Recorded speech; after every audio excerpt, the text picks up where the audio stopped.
Eldon Akane is a Filipino content creator known primarily for his YouTube channel, where he covers... Hello, magandang umaga mga kaibigan. Ako nga pala si Don Akane at ngayon ay tatalakayin natin ang 10 halaman sa Pilipinas na hindi dapat natin itanim sa ating bakuran at dapat natin itong iwasan. Dahil kahit anong ganda ng mga halamang ito ay nakakalason sila. Tara, kilalanin natin ang mga ito para manatiling ligtas ang ating pamilya at ang ating mga alagang hayop laban sa kanila.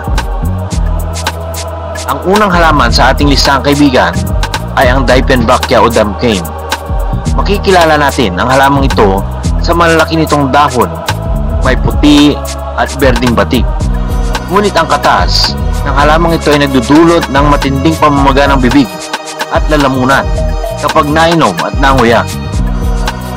Ikalawa ay ang adelpa. Karaniwan sa mga hardin at may magagandang bulaklak ito, pero lahat ng bahagi ng halamang ito, kabilang na dyan ang dahon, bulaklak at ang sanga, ay nakakalason at maaaring makaapekto sa puso.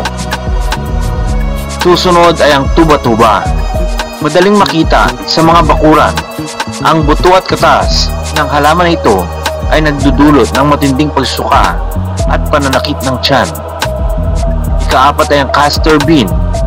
Pinagkukunan dito ng castor oil, pero ang buto nito ay may resin, isang matinding lason na maaaring makamatay kapag nakain. Ang ikalima ay ang Baledonia. May maliliit na berry na mukhang nakakaakit, pero ang bunga at dahon ng halamang ito ay may lason at nakakaapekto sa nervous system. Ikaanim, ang rosary pea.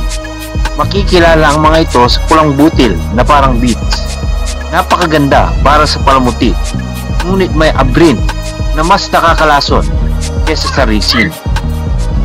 Ikapito, ang lantana. Madalas tanim dahil sa mga kulay na bulaklak. Ang dahon at ang prutas ay maaaring magdulot ng pagsusuka at pagkasira ng atay. Susunod ay ang kalumpang. May amoy na kakaiba ang halamang ito.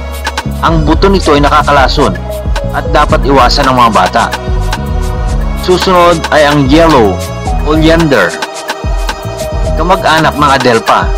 Ang katas at buto ay may laso na maaaring magdulot ng irregular heartbeat at cardiac arrest. At ang susunod ay hibiscus o yung gumamela. Bagamat kadalasang ligtas, ang ilan sa mga hybrid variety ay naiulat na nagdudulot ng mild allergic reaction, kaya laging mag-ingat pa rin mga kaibigan. Ito ang mga safety tips ko sa inyo mga kaibigan. Laging magsuot ng gloves kapag magpuputol o magtatanim ng mga hindi pamilyar na halaman. Ituro sa mga bata na huwag basta kumain ng mga dahon o bunga mula sa mga hardin. Kapag nalaso ng tao, agad dalhin ang biktima sa pinakamalapit na ospital o Philippine Poison Control Center. Ang mga halaman ay nagbibigay ng ganda at buhay sa ating kapaligiran, pero mahalagang malaman kung alin ang nakakapinsala at kung ano ang mapanganib sa ating kalusugan. Kung nagustuhan nyo ang ating video, ay huwag nyo sanang kalimutang i-like at i-share para mas maraming pang maging ligtas.